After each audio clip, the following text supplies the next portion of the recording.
I will now call to order the Monday, April 2nd, 2012 informational meeting of the Sioux Falls City Council. Welcome to all of those here in attendance at Carnegie Town Hall and those watching us on CityLink or at siouxfalls.org.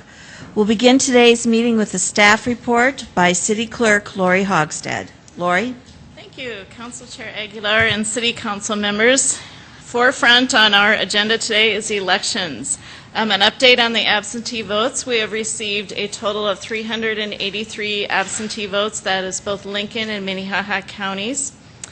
This Saturday, April 7th, we will be open at the County Auditor's office, which is in the Administration Building, from 8 to noon for anyone who needs to vote yet. So please come down and see us at the County Auditor's Building, 8 to noon on the 7th. Tomorrow night we will have a League of Women Voters Forum here in the council chambers, and that will be from 6:30 to 8:30 p.m. Election schools will be held at the Instructional Planning Center this week. There will be 3 sessions on Thursday the 5th and 2 sessions on Friday the 6th, and the City Clerk's office staff will each be attending one of these sessions. If you're available on Thursday, April 5th at 11 a.m., we are going to have a press conference to demonstrate the e-poll books, the identification machines, the scanners, and the signature pads. And it's a really neat system and will help the election workers greatly in the election process. And that is the end of my report. Any questions for Mrs. Hogstead? If not, we'll go on to City Council open discussion. Councilor Entenmann. Madam Chair, for your information, I am here today. I did note that. Okay, thank you. Any other? Councilor Brown. I would just call your attention on the back of your informational agenda is the agenda for the Fiscal Committee, which will meet following executive session.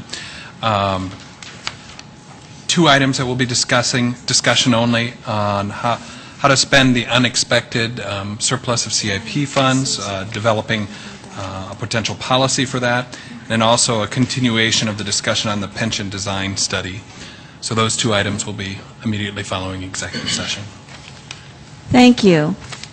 Councilor Rolfing. Yes, I'd just like to report that we had an urban agriculture meeting last Friday, and we finished up the gardening, community gardening part of it, and we'll be sending a ordinance through to the land use committee, and you'll be seeing it come before the whole committee or council sometime in June, I believe. So you can be ready for that. That went very smoothly, and we'll be starting up on the animal part of it at the next meeting. Thank you, Councilor. Councilor Erpenbach. Thank you, Madam Chair. I just wanted to bring up in open discussion the letter we talked about last week in terms of showing our support to our congressional delegation regarding the community development block grants and the possibility that that program is going to be cut even further than it already has been. The City of Sioux Falls relies on that program pretty heavily for affordable housing grants and loans and those kinds of things. And so I did send a rough draft to council members this weekend to kind of review. It has been tweaked just a little bit, and I just wondered could I just read the draft that we have, Madam Chair, or should we just go for it so the public can hear it as well? It would be addressed then to Senators John Thune, Tim Johnson, and Representative Kristi Noem, and I'll just read it very briefly. We are writing to express our strong support for the Community Development Block Grant CDBG program. We urge you to vote no on bills or amendments that would cut funding for this important program. CDBG provides much-needed funding to support projects and initiatives in Sioux Falls that assist low-income families and people struggling with basic necessities. The emphasis of these programs has been on affordable housing, but we are exploring ways to use these dollars for economic development, job training, and job creation. Historically, the City of Sioux Falls has utilized the CDBG dollars in many different ways. The principal program with the greatest dependence on CDBG support is our single-family housing rehabilitation program. The program provides no-interest and low-interest loans to low-income homeowners. Using this funding, they are better able to maintain their property in a decent, safe, and sanitary condition. Repairs and improvements can include roofing, siding, doors, windows, plumbing, heating, electrical, and a variety of other items. Many improvements address energy efficiency and save the homeowner money on monthly utility bills for years after the improvements have been completed. Demand for this program is at an all-time high. The city assisted 55 homeowners in 2010 and 60 homeowners in 2011. The number of projects completed in each of those years was a record since the inception of the program in the 1970s. The benefits of the program include rehabilitated and revitalized properties and neighborhoods and maintaining the property tax base. In addition, many projects have a domino effect, whereby neighboring property owners also decide to address deficiencies in their own properties.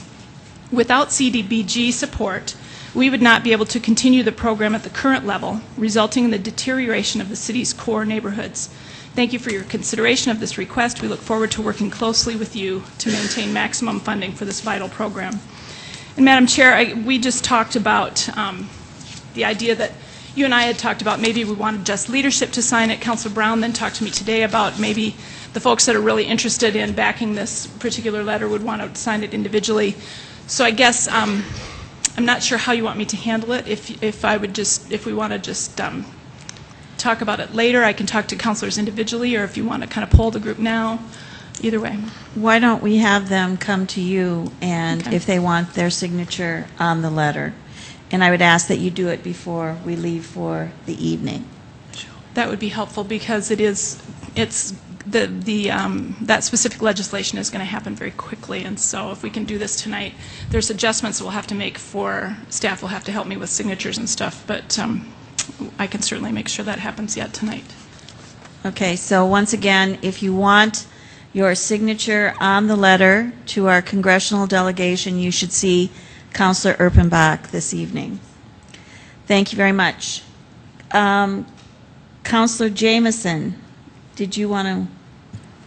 Oh, yes, I'd like to, the Audit Committee is meeting Thursday, April 5th at 4 o'clock here at Carnegie Hall. We've got a couple items we're reviewing, landfill gas contract with Poet, a review of the report on city fees, contract agreement monitoring program that we had started some time ago. The agenda is online. Rich is here if there's any further questions. Otherwise, just be aware, Thursday, April 5th, 4 o'clock, Audit Committee. Thank you. Any other City Council open discussion? Councilor Entenmann. Yes, I will not, Councilor Jameson, I will not be able to attend this Thursday. I do have to attend a State Tourism Board meeting in Rapid City. I leave for that early tomorrow morning, returning on Thursday, late Thursday night. I'll get back, so I just thought I'd share that with everybody. And also, if I might, I'd just like to thank Rich for taking and adjusting the schedule to accommodate as we move forward in the future. It was great. Thank you. Thank you. Any other council open discussion? If not, we'll go on to our presentations. We'll begin today by Chapter 19, Family Daycare Ordinance Revisions. And we have Director Jill Franken with us. Good afternoon. I appreciate the opportunity to come before you again. Jill Franken, Public Health Director for the City of Sioux Falls. Talking today about the proposed daycare ordinance revisions in Chapter 19, of which we'll be bringing to first reading tonight at the 7 o'clock council meeting, and then hopefully second reading then on the 9th. I want to just quickly highlight a couple of folks that are here in the audience, in addition to Health Department staff. Alicia Clore will be speaking after I do some introduction information. And then Luann Ford is also here. We also have Paul Bankford, who assisted us with sections of this ordinance, quite a bit of it actually. He was very helpful. As well as Chris Qualm, who is our board chair for the Health Department. And then Janet Kidons-Lally from 211 Helpline, who we have partnered with quite a bit in the past with the 211 Helpline in interfacing with the community. So by way of just giving some background for you today, I want to just go through what have we done within the last year as it relates to family daycare and our inspection process, oversight, and ordinance language. Last April of 2011, we brought to you one of our first efforts to really look at overhauling some of the sections of our daycare ordinance, which has been in place since 2004 and had been prior to 2011 revised then in 2008. What we did in 2011 in April was we really added the language around the inspection process, and while the language in the ordinance was just very little additional language, it really then was coupled with policies, procedures, website updates, things that we did to enhance our interface with the public and provide more oversight regarding inspections to family daycares. We included additional items around complaint processing and tracking to review and monitor daycares that had compliance issues. We also had increased decision-making and documentation around daycares that we were found to be in violation, where we had to possibly also do activities around suspension and also, unfortunately, revocating some registrations. We also increased our public notification around those citations, suspensions, and revocations on our website, and increase the interface with our parents of family daycares with letters and communication around activities and issues that we were finding with daycares. We also increased in our registration process the information that we asked of daycare providers, that they actually sign off that they understand the ordinance language that's in place, and that they have stated, in effect, that they understand that and will comply with that. We also increased the searchability of the website. A lot of work was done by my team to really look at making that more user-friendly so people could do various types of searches, whether by name, by address, or by their daycare registration number. We also partnered, as I said prior, with the 211 helpline to offer parent education classes and sessions, and there's continued work being done on that as well to continue to look at. I know just recently Alicia Kalura was telling me that she's working with 211 on developing some little webinars, if you will, that can be put on our website to help provide education and information to the community. Then we also then really started looking at what additionally we said last year we would be bringing more revisions to this family daycare ordinance to you as a city council for your consideration. With that process, we started looking at what do those changes need to look like.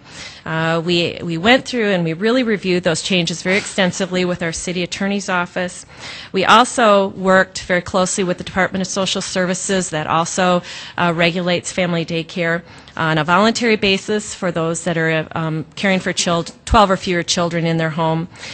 We also partnered with the state Quality Initiative Committee, the State Daycare Quality Initiative Committee, just to get some of their input if there's, letting them know what we were doing, and certainly they've been more than supportive of the efforts that we've been to increase our ordinance around family daycare. We also had a meeting with providers at the end of January where there were about 27 providers. We invited all to attend a meeting at the library, and 27 of those attended. And it was really, there were a lot of input that was provided to us as we shared some of the changes that we were, the majority of the changes that we were looking at. We also mailed information to providers in addition to that, and some frequently asked questions that came out of those meetings with the family daycare providers, as well as emails that had come after that meeting. Then we also in February came before the Public Services Committee, and we provided here's what we're looking at, here's the intent of what we're trying to change, here's some of the things that we're looking to do, and now today are ready to share more specifics on that with you, along with some of the additional changes around fees. We've got several things that we're looking at, and Alicia will be coming forward now to talk through those specifically.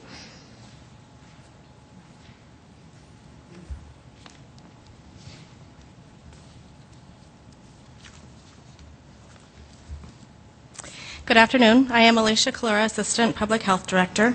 I'm here to share with you the major proposals to the ordinance at this time.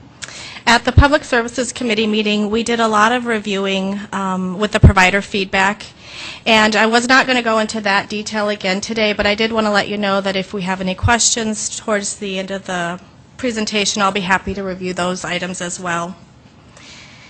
I'm just going to start by going right through the sections. Sections 19-120, definitions. The changes that we're proposing include the family daycare home definition. We're asking that adding the land, building, and structures on the property be considered part of the daycare home. And this is for our inspection process. The providers sometimes, not always, would like for us to only inspect certain rooms of the home. And we would ask that if they do have a home-based business providing care for children, that we would be able to access all of their home during the inspection. Provider, that definition revision is really just a clarification. Currently, under the family daycare home, says that a home can have 12 or fewer children. We would just like those kind of definitions to be ascribed to the provider, the person that is registered, rather than to the home. Registered helper and substitute provider, those definitions are further clarified as people who provide planned care or unplanned care. Registered helpers would be used when you know that you need to meet the ratios or you have someone who's going to be employed in your daycare home. A substitute provider would be used in an emergency situation or as outlined in 19-128.2. And then finally, we have a new definition of visitor. That definition is a guest to the family daycare home that has minimal or incidental contact with the children and does not provide direct care. We'll talk a little bit more about this definition later in my presentation, but it was really in response to some of the feedback that we received from providers. They were worried about what level of regulation we were going to have over people that visit their home. The next section we're going to discuss is Section 19-122, registration. The bulk of the changes that we are presenting to you have to do with fees. We mentioned at the provider meeting and also at the public services meeting that we would be bringing a proposal to increase daycare fees, which at this time is $15 for registration and $15 annually. That has not gone up through the life of this ordinance. We also said that we would be bringing a tiered approach, an approach that emphasizes and encourages state registration. And I'll go through some things for your consideration. One thing to consider with this approach is that, oh, I'm sorry, I didn't give you the updated fees, my fault. State registered, we're recommending $25. That's a $10 increase. Non-state registered, we're recommending $125. And late fees, we're proposing to increase from $10 to $50. Okay, now I'll go through some of the things for your consideration. One is that 75% of our complaints that come into our department are regarding non-state registered providers. So we know based on that most of our enforcement activities are on non-state registered providers. We also know that state registration satisfies many of our own registration requirements, and it offers a more streamlined process for providers as well as the department. We also have an MOU in place with the State Department of Social Services to share information, and we are continuing to develop a high level of collaboration with social services to pool our resources to be the most effective in family daycare regulation as we can be with the tools that we have available to us at this time. We also know that state registration also offers another layer of regulation. So for instance, if you're state registered, you will have an inspection every 2 years, mandatory, reference checks, case management, coaching resources, things of that nature. There are other communities that are looking at what the impacts of state registration could have on their family daycare municipal regulations. Just a couple of examples. For instance, we know that Elk Point is now recommending that state registration be mandatory for all daycare providers. We also know that Aberdeen has a $50 registration fee that they waive if the provider is state registered. So while we would not ask that state registration be mandated, we are asking that it be considered as a tool to enhance quality in the City of Sioux Falls. The dual regulation, we feel, provides the most comprehensive approach. And then to the late fees, we know that 40% of our daycare providers submit a late application, which means after the beginning of the year, as many as 40% are operating outside of the ordinance. And our staff spends many weeks doing education and enforcement to bring everyone in compliance. And so by increasing that from $10 to $50, we're hoping that that will be an encouragement, so to speak, to register on time. Okay. The next section, 19-123, insurance. This is a new section to the ordinance. It requires that family daycare homes provide or maintain liability insurance for their home-based business. The minimum coverage being recommended is $1 million. Now, what is the cost to providers is going to be a major question with this recommendation. And what we can find is that the cost is quite variable. It could be $400 a year up to $1,100 a year. Now, the very high end of those premiums would be due to, for instance, providers who operate 24 hours a day or transport children. It looks like the most common amount is going to be between $400 and $600 a year.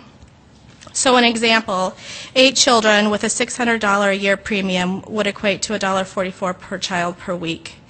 Now, there has been concern from the providers that this amount would be restrictive for them to be able to purchase this and provide family daycare as a business in their home. So we went back and we did a little bit more digging. It is an option to reduce that premium recommendation. I will note that, for instance, if you reduce it from $1 million to $500,000 as an example, a 50% decrease in liability coverage won't equally equate to a 50% reduction in premium. There were 3 examples given to me that if it went from a $1 million policy to a $500,000 policy, it would be a reduction of $25, $37, $100. Those are some examples.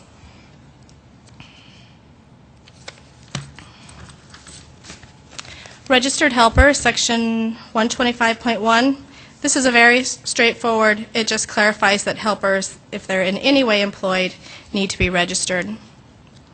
Section 19-128.2. There are 2 points of this to consider. One is that if a substitute provider is utilized, that the department and the daycare parents should be notified. And you'll see other themes of this throughout my presentation. But for example, a substitute provider would be used in an emergency. As a provider, maybe your own child falls, break their arm, you need to be away for 3 hours to take them to the emergency room. A substitute provider is utilized. We just ask that that information be given to the parents. Secondly, because of this new review of the ordinance, we've had quite a few concerns about how section 19-128 is written.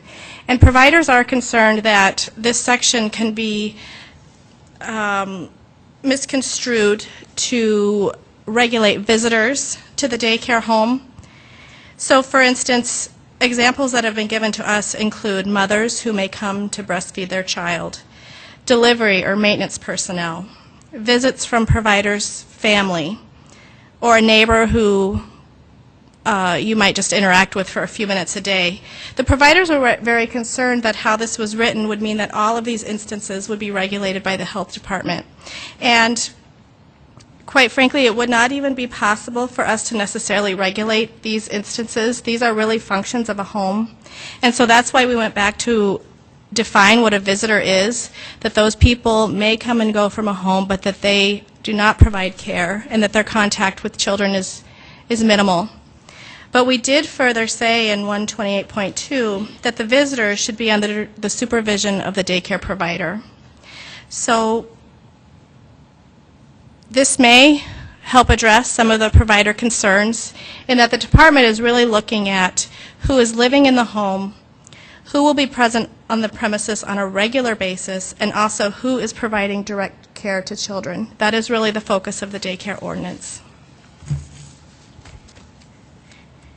Section 19, 128.4, reporting of incidents. There are several areas of our ordinance, like I mentioned, that daycare providers are required to tell parents if they've had a change, such as a new registered helper, an accusation of abuse or neglect, or a change in the household composition. We're just recommending that the providers also notify the daycare parents. Section 19-132, inspections, again, advocating that parents should be able to inspect a daycare home during normal business hours, just as enforcement officials may. Section 19-133, suspensions or revocations. I will note that you'll see quite a few markups to 133, but much of it is just reorganizing the chapter to make it a little bit more intuitive. What is significant is the 90-day suspension. We're proposing that that can be extended every 90 days up to 1 year. And I'll give you a little bit of a background why. There are often times when we have put someone in a suspension, it's due to what's happening with their state registration. And to have that investigation be completed at the state level and also satisfy the appeals process, it often takes longer than 90 days. But from our department's perspective, after 90 days, we need to make a decision whether we're going to reinstate or revoke. We'd like to give an opportunity for those investigations to come complete before we make a decision. But we also note that this process of extending the appeal should not go longer than a year, and that providers certainly can appeal that as well. Section 19-133.1, time frame and reapplication after revocation. Currently in our ordinance, there is no minimum time frame for a revocation. So theoretically, we could revoke someone today, and then they could come back at any other date and time, and we would have to give that registration the same regard as a new provider who has never interfaced with the department before. We're asking that a revocation be for a minimum of 1 year, and this is in line with the state's revocation process. Further, if someone does ask to be reinstated, we would want them to supply a mitigation plan. What actions have they taken or will they take to assure that the condition that caused the revocation wouldn't happen again?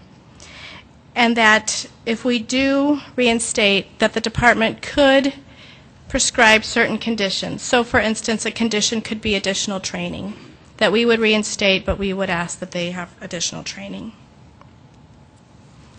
And then finally, there are some other revisions that we brought forward, less substantial. One is removing the TB testing from our ordinance. The state used to require TB testing for daycare providers. They've removed that. We had a discussion with our state epidemiologist to see if it would be okay that we do it at the city level as well. Over time, TB has decreased nationally and in our state. Last year there were 4 cases in Minnehaha County, and again, our state epidemiologist said that we were sound in advising that this be removed.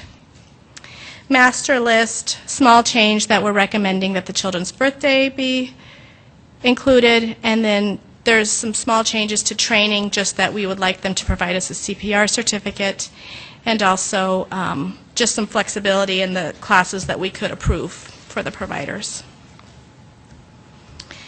Okay, so the intent is to determine a tiered fee structure that recognizes state registration, to assure providers carry liability insurance, to define that a helper, whether required based on ratio requirements or in any way is employed, must be registered, to strengthen the requirements for providers to notify parents of changes in circumstances within the daycare home, require that daycare parents can perform unannounced inspections, and time frame and conditions for reapplication after a revocation. So with that, I would just say that our team is here to answer your questions. Counselor Brown. Thank you, Alicia. You answered this, but I just want to confirm, because I think all of us received an email from a provider today concerned about her 93-year-old mother or a neighbor stopping by or her children visiting for an extended stay. Sure. The way I understand it, based on the way you presented, is that they do not have to get registered, that she would be responsible for those visitors because they're not providing direct care to the children, correct? Yes, I would say in most instances, you are correct that those visitors that are there for a short duration, do not have contact with the children or incidental, they would not be required to be registered or have any screenings. Now, there may be, if the mother moves into the home, now that is someone who now lives in the home and would be required to go through a screening process. But we did try to further define visitor so that some of those instances could be clarified. Jill, I believe you were included on that. I've responded to it, but I hope that you can as well. Thank you. Other questions? Counselor Anteman. Can you go over the fee schedule, Alicia, with me Sure. again? The 19-122, that section, please. Yes. Specifically, a couple of questions that I do have is there is a state registration required, and you allude to the fact that some people aren't registered with the state. Is there a number of our local people that you can identify, or local companies that aren't registered with the state? Sure. The state registration is not required, and so that's why you'll see not all of our daycare providers are registered with the state. About 50% of our providers are registered by the state. Why, can you tell me, why would somebody not register with the state? Well, there are benefits to the state registration, including meal assistance and things like that. But that would be a personal choice of the provider. I've heard feedback that the process to them takes more front-end documentation, and they just don't have the time to provide all of the documentation that the state requires. Other reasons not to, I can't say, because there are benefits. So let me understand, it's state registration is $25. If you're state registered, we would propose that our city registration be $25. Okay, and if you're non-state registered, We would propose $125. We are looking at utilizing this tool to encourage state registration, because we do believe long-term, the more providers that become state registered, it will have an effect on the quality of daycare, because there is that dual regulation. okay, so if they are state registered, we would only charge them $25. $25. If they are not state registered, we would charge them $125. Yes. This is an annual registration Yes. fee? Yes, Okay, thank you. sure. Counselor Karski. What is the cost for state registration? Are you aware? There is no cost. No cost, okay, so it's an easy answer there. Does the state require liability insurance? I want to say no, but I'm going to look backwards to just look at our team. I don't believe that they do, but I can certainly find that out and send it to you in an email. I have a concern, believe it or not, on the liability insurance, that it might be a burdensome cost to somebody looking at starting a daycare. It's an upfront expense Sure. at $600 just to write a check to open a daycare before you even have money coming in, and most of our home-based daycares, do we know what percentage of our children in Sioux Falls are cared for in home-based daycare? I don't know what percentage are cared for. We have about 425 that are registered daycares. I don't have any sense of how many children go to home-based daycare. And I also don't know how many already have liability coverage. The meeting that we had with the 27 providers, I would estimate that I did ask just offhandedly who was already covered with liability insurance. And to me, I would say that half to two-thirds of the room raised their hand at the time, which was a good start on it. But, yeah, I don't know how many children in Sioux Falls are in family daycare. And I see the good intent for the requirement for liability insurance, and as a business decision, I guess, for running a daycare, it would make sense to to do that. But most people probably aren't aware that that type of insurance wouldn't cover abuse, molestation, willful neglect, intentional acts, that type of thing. So, I mean, it might be sugarcoating something that we really don't need to be increasing that cost to our home daycare providers. So it's probably a discussion we need to open up a little bit more. Sure, and as I mentioned, there are other tiers of liability insurance that could be recommended. I do think that I would like Paul Bangford to just come up for a few moments and speak to this a little bit, if he wouldn't mind.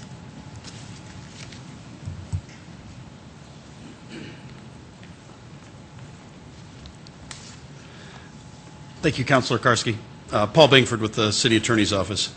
Certainly understand your concerns about the cost that it would have for daycare providers in terms of coming up with that additional $400 to $1,100. The reason that the discussions were held in terms of imposing some type of liability insurance, and as you indicated, and you're much more familiar with the insurance industry than I am, there are a number of things that would not be covered under that insurance. The thought was that we require insurance for a lot of different businesses throughout our ordinances, and that certainly daycare we thought was appropriate to provide some protection for parents who put their children there. In terms of an appropriate dollar amount, I think that is more of a policy decision. When we were looking at the difference between $500,000 and $1 million, and figuring that at least the three companies that were looked at, the difference between the $500,000 and the $1 million was somewhere between $25 to $100. The discussions that we had internally were that to provide that extra protection, that we felt that was an appropriate amount. However, from a policy perspective, if you want to try to save the daycare providers some work and you think $500,000 or a different figure is more appropriate, certainly appropriate. There's no insurance requirement now, so any amount of insurance that is added is better than the current system. We felt that some insurance would assist and provide some level of protection for parents who take their kids to daycare. Did that answer your question, or did you have anything further there? I guess it answers my question in regards to, like I said, I understand where you're saying it'd be nice to have this, and as a parent who had children in daycare and one had a minor little accident that needed some doctor's attention, 15, 18, probably more years ago than that, and it was nice to know that was there. And when you look at the cost of the insurance, when it going from, like you said, $1 million down to $500,000, the cost being negligible, the reason typically for that is the administrative costs of writing the policy are extremely high, and the incidence of claims really isn't. We require, for example, an electrician only to have $100,000 worth of liability insurance to get their electrical contractor's license. And the potential for an injury from electrical fire is probably higher than it is for home-based daycare. Sure, absolutely. And if your thought is that either no insurance should be required or a different dollar amount, absolutely, it's understandable. That's how we came to the $1 million, but I certainly understand where you're coming from on that also. And I understand as an attorney your interests lie on the higher end of that, so I appreciate that too. Thank you. All right, thank you. Councilor Erpenbach. I wonder if I could just continue with that thought process, Councilor Karski. I wonder if we could find out what the state regulation is in terms of insurance, and maybe we waive insurance for those that have state registration already. And there are ways to work around this. I'm glad you researched the electrical contractor. That's a great comparison, apples to oranges, but still interesting different numbers. So I'd be interested to see some different wording in that area as well. Councilor Jameson. Yeah, I'd like to add, too, that I'm a little concerned about the cost of starting a business like that. And I know we've got a couple insurance guys on the council, and just a quick question, if I could, from one of you. What does your homeowner's insurance cover compared to liability insurance coverage? Say you're watching some kids and they fall down and break a leg. Which policy would cover that?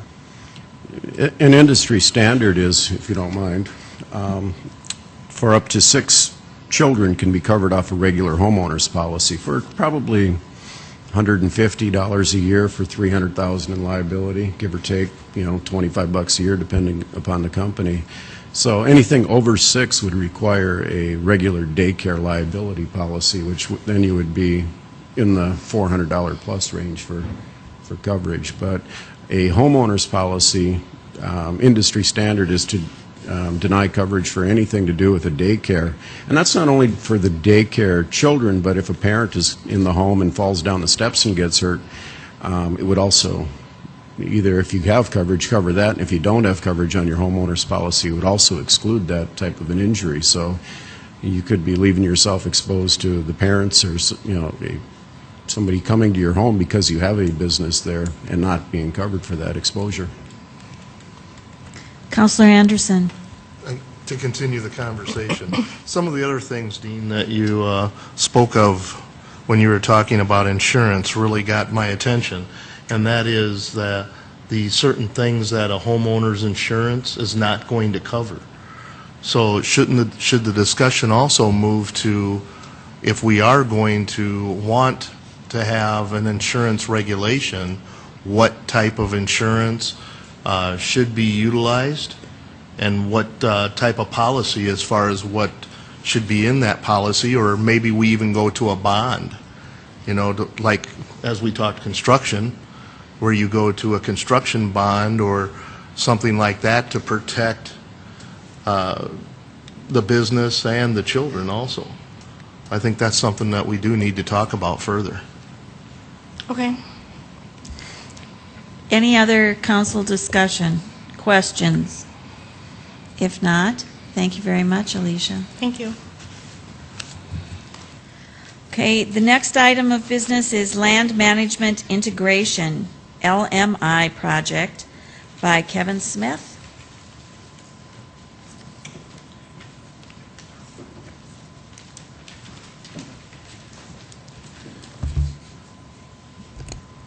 Good afternoon, Kevin Smith with Planning and Building Services. Last week you received a presentation from Tom Huber with the Finance Department regarding the new financial software system that's being acquired by the city. We underwent essentially the same review process at the same time that Finance did. We just had a different approach because we have different users ultimately of the software. However, we did land with a company called EnerGov Solutions. We feel very confident in their abilities. We've done extensive background checks on them and researched their other customers. And one of the things that we're very interested in seeing from them when we have them here in Sioux Falls is to hear what their recommendations are for many of our business practices. So the first slide we have is why new software? Well, I guess the easiest answer is we don't really have a land management system right now. We have a lot of disparate systems that kind of sort of sometimes talk to each other. This will be the first true land management information system the city's ever had. We don't have the benefit of what Finance did is an upgrade. This is something brand new for us. So we're really actually pretty excited because we're going to get to spend an awful lot of time talking about our internal business practices well in advance of the software vendor ever bringing anything out of the box. And Chad Heavey, city engineer, and I are serving as co-project sponsors. Deborah Gajkowski is serving as project manager. I did serve in a previous position as project sponsor when we went through the utility billing software integration project, which lasted quite a while, and I learned a lot. I didn't learn nearly as much as Perry Eckhoff because he burned the midnight oil making sure everything worked out all right. But what I did learn was two very important things. One, take a look at your business processes before you say, well, we just want new software. Because otherwise, what's the point of upgrading? What's the point of doing it differently? And the second thing is take your time while you're doing it. What we learned together, I think, is that you get one bite at the apple of public trust when it comes to something like this. If on the go-live date, for example, the utility bills had all gone out and they were a decimal point off, that'd be a bad day. And it would be very difficult, if not impossible, to ever get that public trust back. And there are communities that did happen to. I won't name names, but we learned from their mistakes. And in that project, we ultimately did push back the go-live date because we were in the middle of a rate increase and the contractor wasn't very comfortable, and it came time to make a decision of, well, let's stick to that go-live date, or wait a minute, let's do this right. Cost us about 2 months of time, I think, to make sure it was done right, but ultimately the bills went out on time and they were correct. Now, this may not have quite that impact on a homeowner on the go-live date, but really, if the information about your property is wrong, well, then it's wrong, and we don't want that to happen. So what are we going to get out of this? Efficiency, accuracy, accessibility. Nice buzzwords. I like those. Very simple and easy to understand. We have dozens and dozens and dozens of business practices within planning and building services and health and fire inspection and engineering. We have to map all of these out. One thing resonates with me, though. Last year, and it wasn't even I would say, normal year in terms of inspections. Last year, just building services alone did 42,500 inspections. I think every one of those, the individual involved, whether it was a contractor or homeowner, had to call in, talk to somebody, hey, I need to get an inspection scheduled. When can you be here?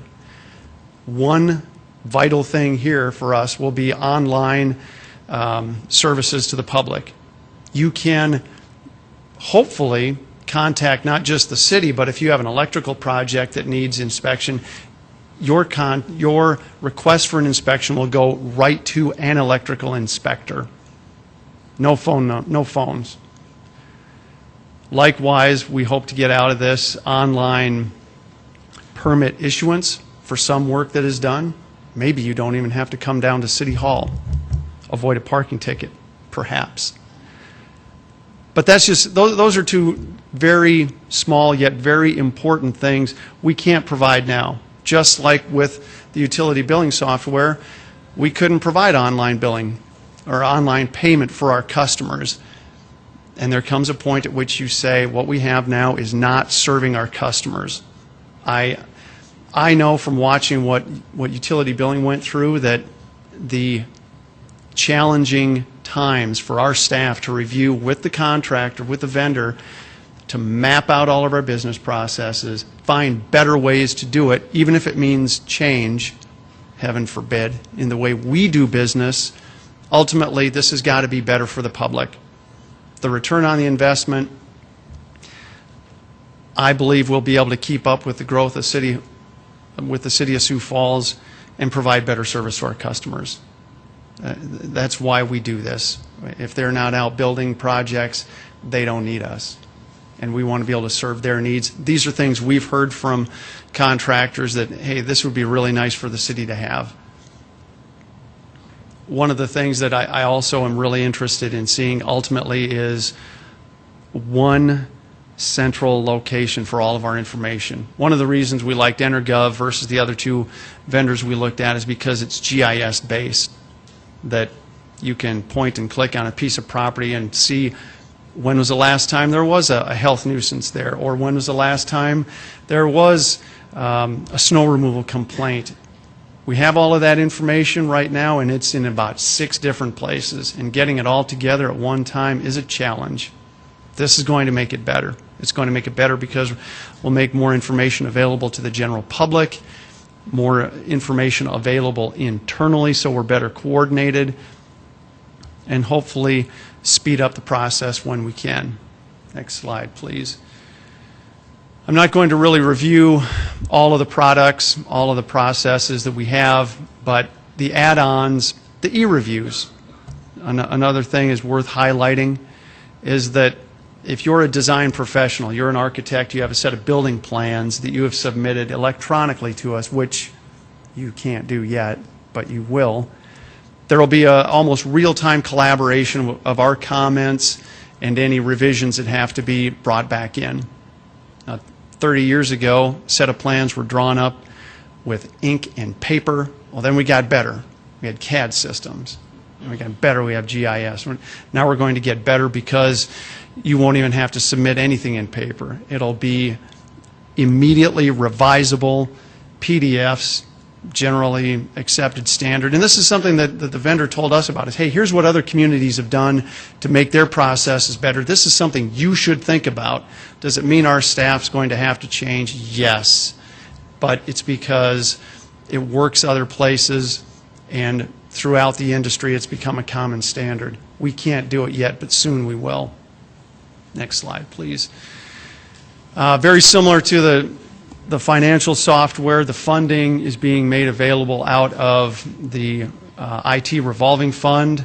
Total cost, maximum, based on the hours and resource days, is $1.3 million. The annual maintenance fees will be spread around the different departments who benefit from this, mainly engineering and public works. And I knew I'd draw something from Chad. And we'll build that into our annual operating budget. A very tentative timeline.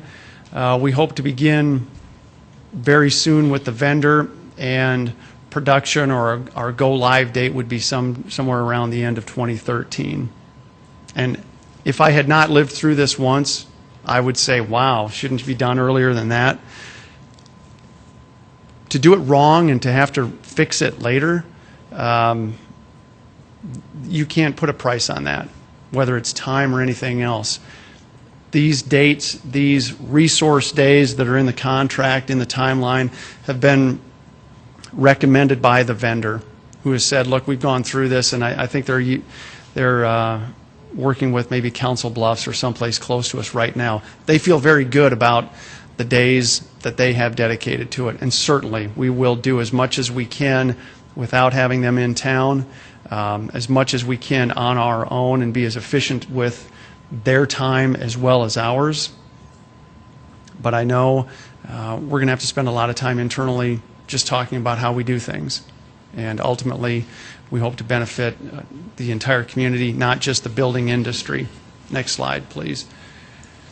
The very next steps, I believe this is on for council approval on April 9th, a week from today.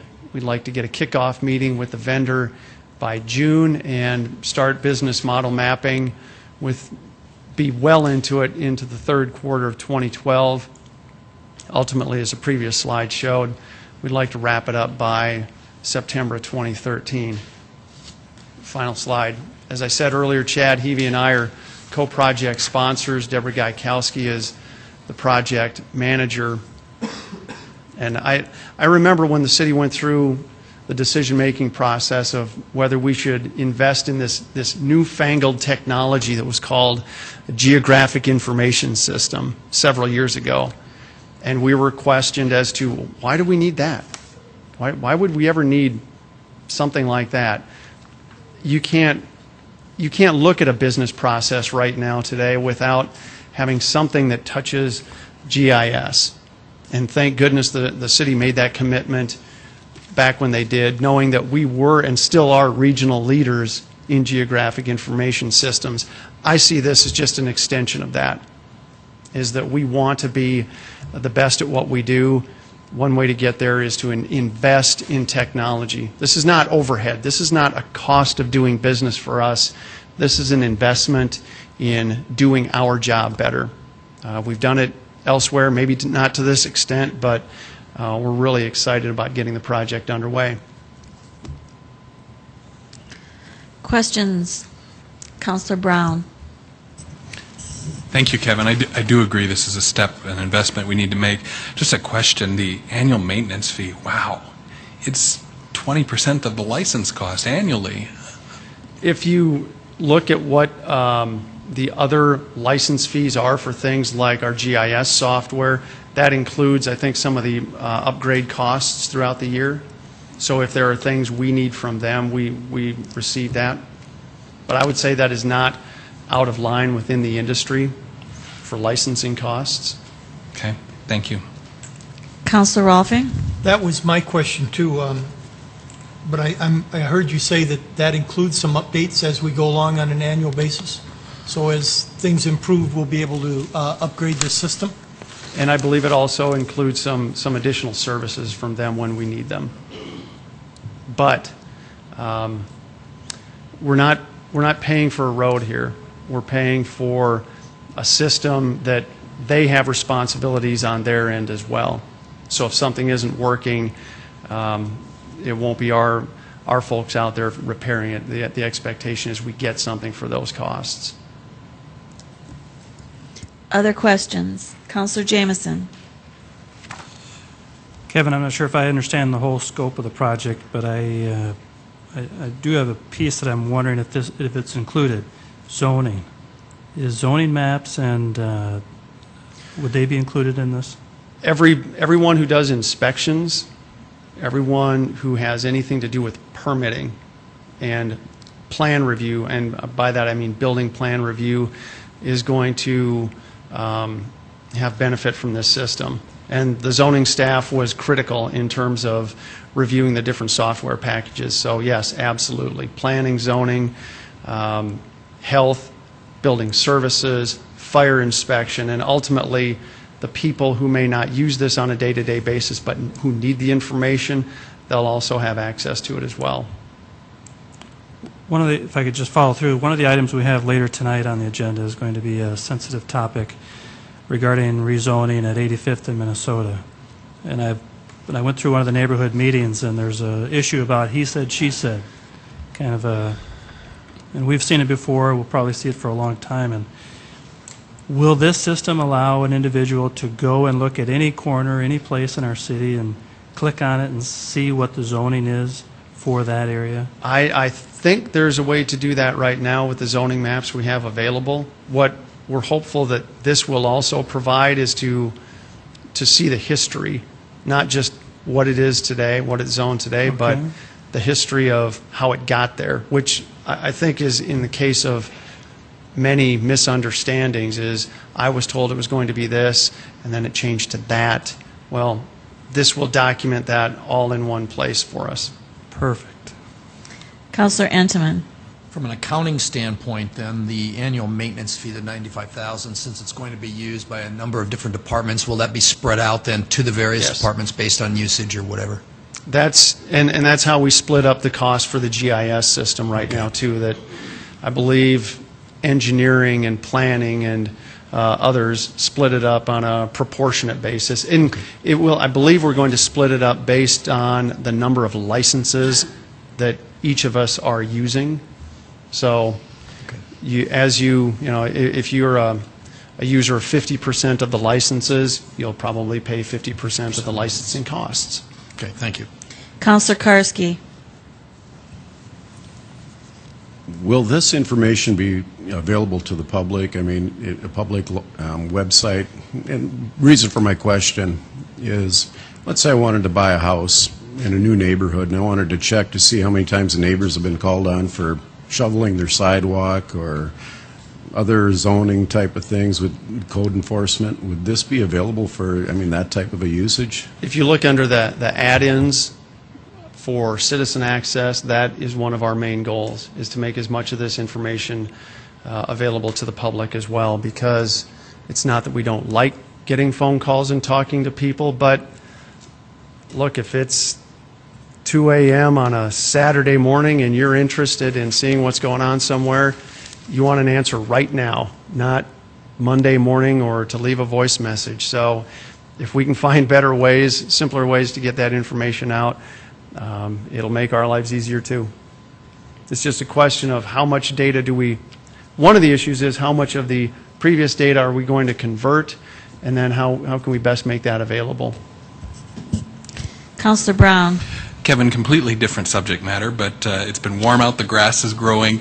Are you getting complaints, and can you give us our 30-second PSA on how tall our lawns should or shouldn't be? Yes, and I do have my lawn height indicator, which is an 8.5 by 11-inch piece of paper. If you turn it sideways, that's 8.5 inches. If your lawn is taller than this, you have a problem, and someone needs to call 978-6900, the lawn enforcement hotline.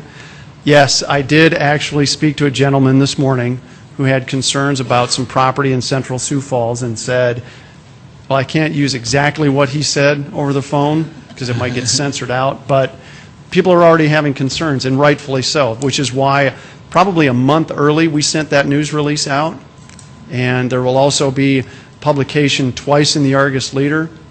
City Clerk? Yes, twice. We have to publish the notice to make sure your lawn doesn't get over 8 inches in height or there are no noxious weeds. And the number one noxious weed in our area is the thistle, the Canadian thistle. There are others, but yes, please go out and do it before we have to come do it for you. Very good. Love the visual example. Thank you. Councilor Rolfing. Just something to maybe put on notice, not on notice, but to remind everybody, we got our free garbage dump certificate, if you will, in the mail on Saturday, and so everyone who has things that need to be going to the landfill to make sure that they use that. And secondly, I'm assuming that you are back on this subject. I'm assuming that you're going to keep us up to date and come in and show us all the fun things that we're going to be able to do with it, because this sounds like something that we would be interested in knowing when some of this is implemented, and we can touch on Karski's house over there and find out how many times he's been called for parties and things like that. Well, we will come back when we reach certain milestones. Oh, okay. When there is something to share, we'll make sure we bring it back to you. Good. Any other questions for Kevin? If not, thank you. Thank you. Next on our agenda, February monthly financial report by Director of Finance, Tracy Turbeck. Welcome. Thank you, and good afternoon. This is the first monthly financial report for 2012, so it's good to be back in front of you for this go-around.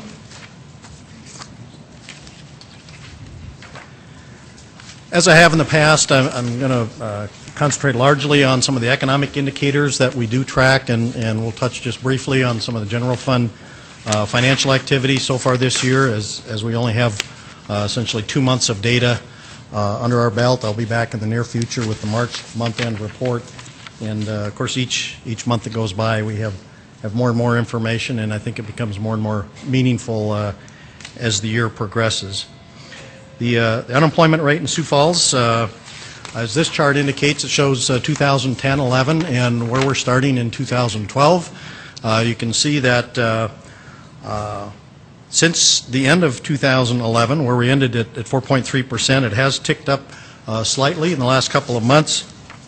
We ended, and that is the January data, of 4.5% for January of 2012. The state rate for January was 4.7, so we're still running slightly below the state unemployment rate, and the national unemployment rate in January was 8.8%. So you can see we continue to compare very favorably. Now, the February data has just very recently come out.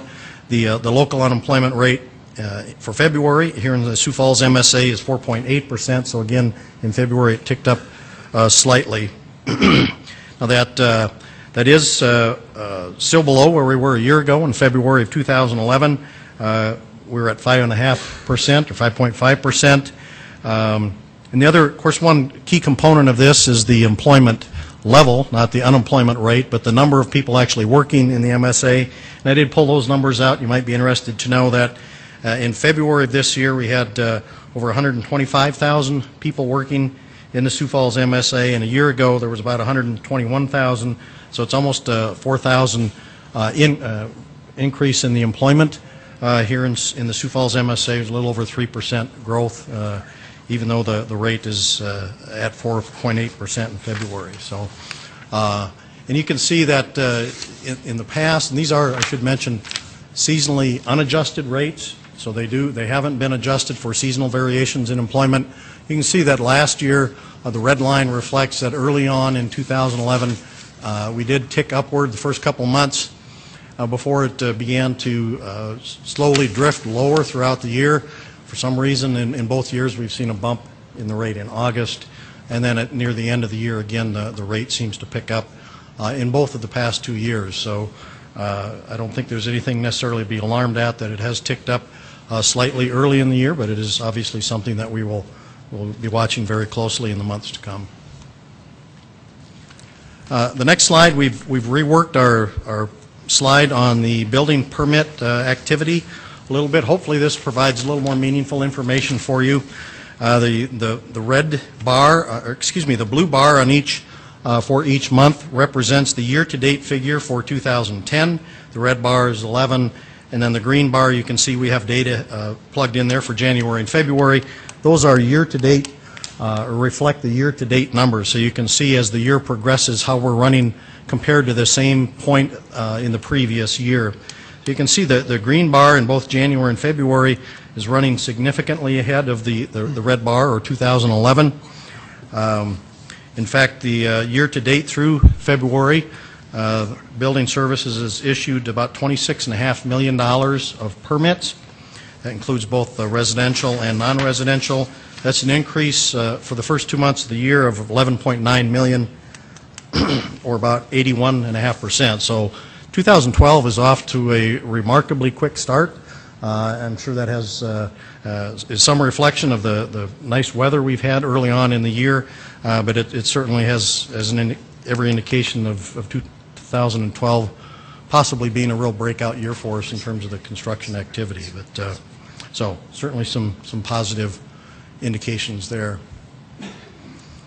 This slide is our rolling 12-month growth rate on our sales tax revenues, and it does exclude those audit adjustments. So this gives us, I think, a pretty good picture of where we're trending in terms of the local economy and the retail sales that are taking place. You can see that the rolling 12-month rate at the end of February 2012 was 4.7%. So it's certainly a very positive reflection of our local economy. A year ago, at February of 2011, we were running at 4.3% growth rate, and partway in between there, we ended last year at 4.5%. So it has gradually been generally trending upward. You can see there's a little tick downward here and there, but overall, I think the indication is very positive. On an accrual basis, just comparing January and February this year to January and February of last year, our revenues are up 6% just in those 2 months. So that's, again, another positive indication. That's for those 2 months' worth of data. Our general fund, this chart shows you on the left the revenues, the year-to-date revenues, the red bar being the current year of 2012, and then the green and blue representing 2010 and 2011. You can see the different sources of revenue and how they compare year-to-date through February with the year-to-date figures for February 2010 and 2011.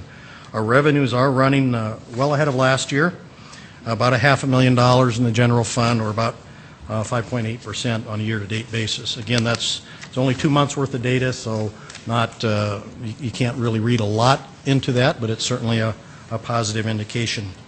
On the expenditure side, expenditures are running a little bit behind last year, which is certainly a good thing. For January and February, we're down about $0.6 million, or about 3% when compared to last year. So that's certainly a reflection of, again, the mild weather that we've had, lower snow removal costs, utility costs, and those things. So that's concludes my formal presentation for today. I would certainly try to answer any questions that you folks have today.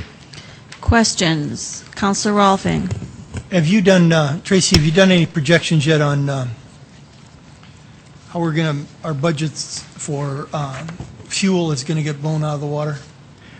We have been working on the fuel budget, among other things, relative to the 2013 budget. I think you folks were notified here a while back that we did lock in fuel prices for much of 2012, which should go a long ways toward helping us live within our budget for the current year.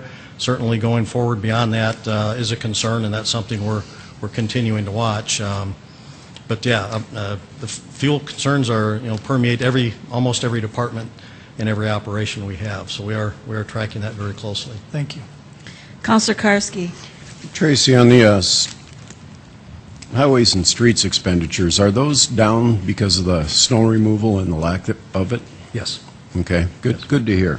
And then the next question is, well, I guess I know there's a lot of optimism and enthusiasm in the contractors that are out there, the ones I've talked to, about the potential for this year, so I can see where building permits would be up. What month do we anticipate doing the event center permit? And that'll be reflected on these numbers too, I would imagine, correct? It will be, yes. As permits are issued, it certainly would be. I'm afraid I can't answer the question about when those permits will start showing up in these numbers, but we can certainly get that information for you. That's fine. I was just curious if they would be reflected in here, and they will be. Yes. Okay. Other questions for Director Turback? If none, thank you.